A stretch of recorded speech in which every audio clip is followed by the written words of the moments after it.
നമസ്കാരം.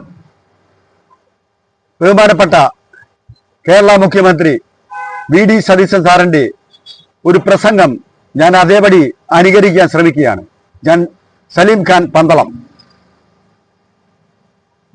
സ്ത്രീകൾ എന്ന് പറയുന്നത് ഭക്ഷണം പാകം ചെയ്യാനുള്ളവരും വീട് അടിച്ചു തുടയ്ക്കാനുള്ളവരുമാണ് എന്നുള്ള ചിന്താഗതികൾ ഔട്ട്ഡേറ്റഡ് ആണ്. ഔട്ട്ഡേറ്റഡ് ആയിട്ടുള്ള ചിന്താഗതികൾ നമ്മൾ വലിച്ചെറിയണം. എല്ലാത്തിനും എല്ലാവരും പങ്കാളികളാവണം. ഈ പ്രസംഗം എൻ്റെ വീട്ടിൽ കേൾക്കണ്ട. വീട്ടിൽ ചെല്ലുമ്പോൾ വൈകിട്ട് എൻ്റെ ഭാര്യ ചൂലെടുത്ത് എൻ്റെ കയ്യിൽ തരും. ഞാൻ പറഞ്ഞത് ഇക്വാളിറ്റി എല്ലാ സ്ഥലങ്ങളിലും ഉണ്ടാവണം. ഇക്വാലിറ്റി ഉണ്ടാവണം, തുല്യത ഉണ്ടാവണം, പരസ്പരം ബഹുമാനിക്കണം, പരസ്പരം ആദരവോടുകൂടി നോക്കിക്കാണണം. പ്രത്യേകമായ പരിഗണന സ്ത്രീകൾക്ക് നൽകണം. ഞാനത് മാതൃഭൂമി ഫെസ്റ്റിവലിൽ വെച്ച് ഒരു കാര്യം പറഞ്ഞു. അപ്പോൾ വായിച്ചു തീർത്ത പുസ്തകം ഏതാണെന്ന് അവർ ചോദിച്ചു.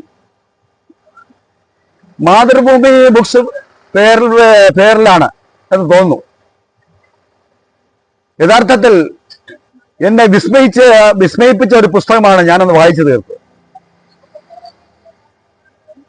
മെനോപോസ് ബ്രെയിൻ എന്ന് പറയുന്ന ഒരു പുസ്തകം. ലിസ മാർക്കോണി എന്ന് പറയുന്ന പ്രശസ്തയായ ഒരു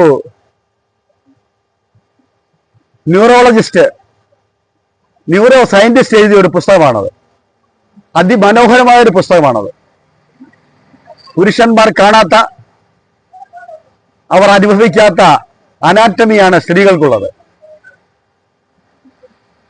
അപ്പൊ അവർ കടന്നു പോകുന്ന പ്യൂബർട്ടി, ഡെലിവറി, മെനോപോസ്,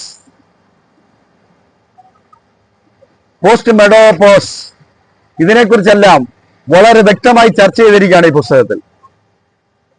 വളരെ സയന്റിഫിക് ആയിട്ടുള്ളൊരു പുസ്തകമാണത്. പക്ഷെ ആ പുസ്തകം വായിക്കുമ്പോൾ അവർ അനുഭവിക്കുന്ന പ്രയാസങ്ങൾ,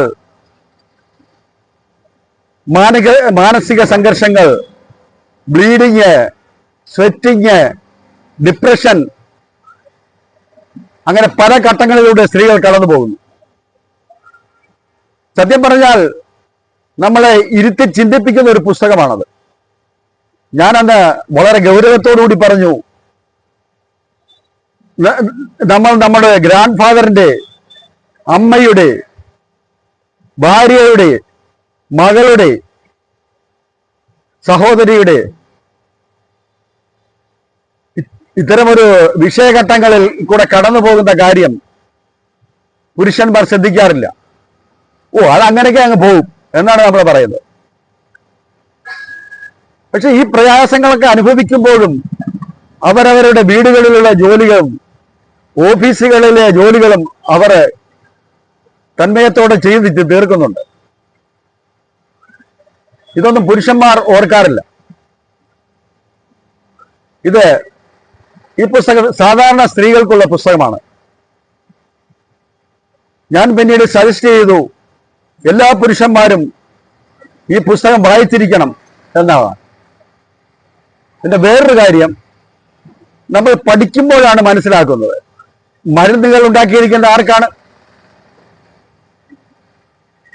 മരുന്നുകൾ ഉണ്ടാക്കാനുള്ള ഡ്രഗ്സ് പ്രോട്ടോകോളിൽ ആ മരുന്നുകളുടെ പരീക്ഷണം മുഴുവൻ നടന്നിരിക്കുന്നത് പുരുഷന്മാരെ ആധാരമാക്കിയിട്ടാണ്. യഥാർത്ഥത്തിൽ പുരുഷന് വേണ്ടിയിട്ടാണ് മരുന്നുകൾ ഉണ്ടാക്കിയിരിക്കുന്നത്.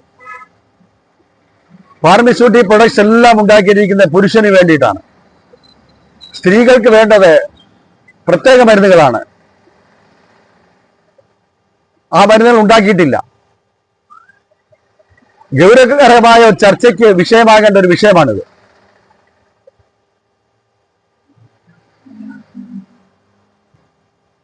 ഈ പ്രസംഗത്തിന്റെ അടുത്ത ഭാഗം